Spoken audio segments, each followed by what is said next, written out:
Dan di sini gue mulai penjelasannya dengan sebuah dongeng.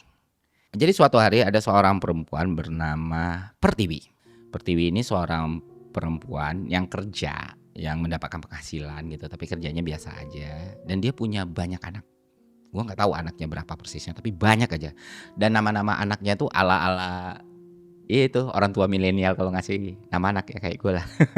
Jadi ada yang namanya Garuda, ada yang namanya Mandiri, ada yang namanya Krakatau dan lain sebagainya. Jadi punya banyak anak nih. Nah, Pertiwi ini janda kawan. Jadi dulu dia punya suami, suaminya itu kaya, punya banyak aset, punya banyak tanah, meninggal dan semua kekayaan itu diwariskan ke dia dan anak-anaknya tadi. Jadi anak-anaknya tadi tuh walaupun dia besarin sendiri, udah dibekali nih masing-masing ada rumah, ada tanah dan lain sebagainya gitu.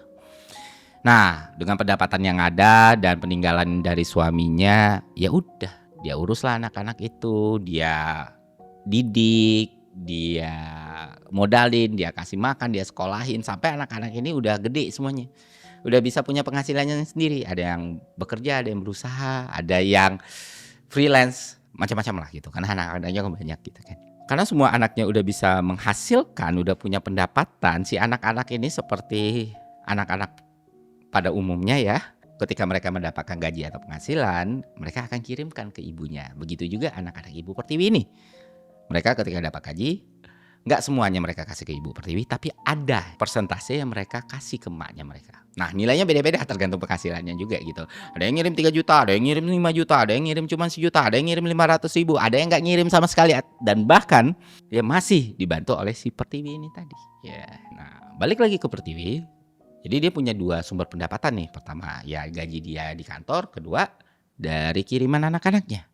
Cuman masalahnya adalah ini ternyata cukup tidak cukup gitu.